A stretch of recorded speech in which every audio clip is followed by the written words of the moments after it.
శతాబ్దాల చరిత్ర కలిగిన కళింగపట్నం పోర్ట్ బీచ్ కన్నుమరుగైపోతోందా? చారిత్రక వారసత్వ సంపదకు గుర్తుగా ఉన్న పోర్ట్ మాయమైపోతుందా అంటే అవుననే అంటున్నారు అక్కడి స్థానికులు.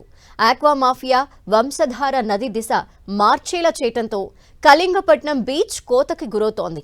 వ్యాపార సముదాయాల కోసం నిర్మించిన భవనాలు శిథిలావస్థకి చేరుకుంటున్నాయి.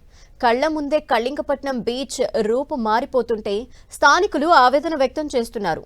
అధికారులు స్పందించి కళింగపట్నం పోర్ట్ నుంచి నౌకాయానాన్ని మళ్లీ పునరుద్ధరించాలని కోరుతున్నారు. ఇక ఇదే అంశంపై పూర్తి సమాచారం కళింగపట్నం బీచ్ నుంచి మా ప్రతినిధి బాలు అందిస్తారు. శతాబ్దాల చరిత్ర కలిగినటువంటి కళింగపట్నం పోర్ట్ బీచ్ కనుమరుగైపోతుంది.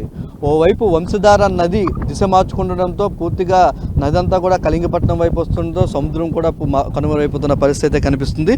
ప్రస్తుతం మనతో కొంతమంది స్థానికులు ఉన్నారు. సార్, చూస్తున్నాం గతంలో అనేక కార్యక్రమాలు ఇక్కడ బీచ్ ఫెస్టివల్స్ కూడా చేసి దశాబ్దాలుగా పాటు బ్రిటిష్ కాలం నుంచి కూడా చాలా సక్సెస్ఫుల్గా నడిచినటువంటి కళింగపట్నం పోర్ట్ ఇప్పుడు పరిస్థితి ఎలా అయింది? దీనికి మీ అందరికీ తెలిసిందే, ఇది వరకు చరిత్ర అందరికీ తెలిసిందే, కొత్తగా చెప్పాల్సిన ఏం లేదు. అలాంటి బీచ్ కనుమరుగైపోయిందంటే మాకు చాలా బాధాకరంగా ఉంది.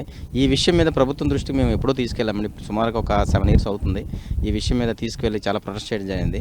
గత ప్రభుత్వంలో మాకు 7.5 కోట్ల వరకు ఈ బీచ్ని ఎలాగైనా రీఇన్స్టేట్ చేయాలని గత ప్రభుత్వంలో మనకు శాంక్షన్ చేయడం జరిగింది. అందులో భాగంగానే మాకు డ్రెడ్జింగ్ వర్క్స్ జరిగాయి, 2 గ్రాండ్స్ ఇప్పుడు కన్స్ట్రక్షన్ అయ్యాయి, కెనాల్ కూడా స్ట్రెంచర్ చేశారు.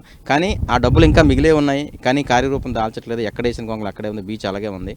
ఈ విషయానికి ముఖ్య కారణం ఏంటంటే మాకు ఈ పోర్ట్ కళింగపట్నంలో మాకు తుఫాన్లు, ఈ వరదలు అనేవి కామన్ అండి, ఎప్పుడు వస్తూనే ఉంటాయి. కానీ ఎప్పుడు కూడా బీచ్ కొట్టుకుపోవడం అన్నది మేము ఎప్పుడు చూడలేదు. ఎంత దారుణంగా జరగడం అన్నది మానవ తప్పిదమే. అటువైపు పోలాక్ సైడు ఈ రెజిల్ చెరువులు అన్నది అటువైపు రాజారాంపురం వైపు వెళ్ళే పాయని క్లోజ్ చేయడం వలన మొత్తం వాటర్ అంతా మా వైపు రావటం, మా వైపు ఇసుక ఏరియా అవ్వటం వలన బీచ్ కొట్టుకోవడం జరిగింది. ఈ విషయం మీద ప్రభుత్వం ఎప్పటికైనా సరే కళ్ళు తెరిచి పూర్వ వైభవం తీసుకురావడానికి తమ వంతు కృషి చేస్తారని మేము కోరుకుంటున్నామండి. సార్, అనేక సార్లు చూస్తూ ఉన్నాం గత 5 yearsలో చాలా మంది సైంటిస్టులు వస్తున్నారు, రీసెర్చ్ చేస్తున్నారు. ఏం చెప్తున్నారు సార్ అసలు మీ దగ్గర ఉండి చూస్తున్నారు? ఇప్పటికీ చాలా టీమ్స్ అండి, సుమారుగా ఒక 20 టీమ్స్ వచ్చి ఉంటాయండి. గౌహతి నుంచి ఒక టీం వచ్చింది, చెన్నై నుంచి ఒక టీం వచ్చింది, కలకత్తా నుంచి ఒకటి వచ్చింది, ఢిల్లీ నుంచి వచ్చింది. టీమ్స్ వస్తున్నాయి, చూస్తున్నాయి, వెళ్ళిపోతున్నాయి, మేము నివేదిక పెడుతున్నాం అంటున్నారు. కానీ ఏది కూడా వర్క్ అయితే కార్యరూపం దాల్చట్లేదండి. పర్మనెంట్ సొల్యూషన్ అంటే ఒకటి ఆలోచించట్లేదు. ఏదైనా సరే ఈ బీచ్ ఎప్పటికో ఉండాలి కాబట్టి కంపల్సరీగా ప్రభుత్వం ముందుకు వచ్చి ఏదో ఒక కొంచెం కాకుండా పెద్ద ఎత్తున ఖర్చు పెట్టి వైజాగ్ బీచ్ అయితే ఎలాగైతే ప్రొటెస్ట్ చేశారో ఆ విధంగా ఇక్కడ జరిగితేనే జీవితాంతము ఈ బీచ్ గురించి మనం చూడక్కర్లేదు. ఇక్కడ నుంచి ఎప్పుడైతే దశాబ్దాలుగా కూడా ఇక్కడ నుంచి వ్యాపారం జరిగేది మీ చిన్నప్పటి నుంచి కూడా చూసే ఉంటారు. నౌకలు అయితే విదేశాలకు కూడా వెళ్ళారు. ప్రస్తుతం చూస్తే కనీసం బీచ్ కూడా లేనివంటి పరిస్థితి. ఏం చెప్తారు? అది చాలా విషాదకరమైన విషయం. మేము చేపల వేటకు వెళ్ళేవాళ్ళం, అతనికి అంత దూరం వెళ్ళి వల్ల వేసుకొని బ్రతికేవాళ్ళం. ప్రస్తుతానికి ఆ బీచ్ని వెళ్ళేసరికి కదా వేటకు కూడా వెళ్ళడానికి లేకుండా అయిపోయింది. ఎందుకంటే అటు వెళ్తే బందరు పెట్టరు వాళ్ళు, ఇటు వెళ్తే ఇది ఒక వల కూడా సరిగా వెళ్ళడం లేదు. చిన్న వాళ్ళు ఏట్లు పట్టుకుంటున్నారు కానీ బయటికి వెళ్ళి తెచ్చే పరిస్థితి లేదు.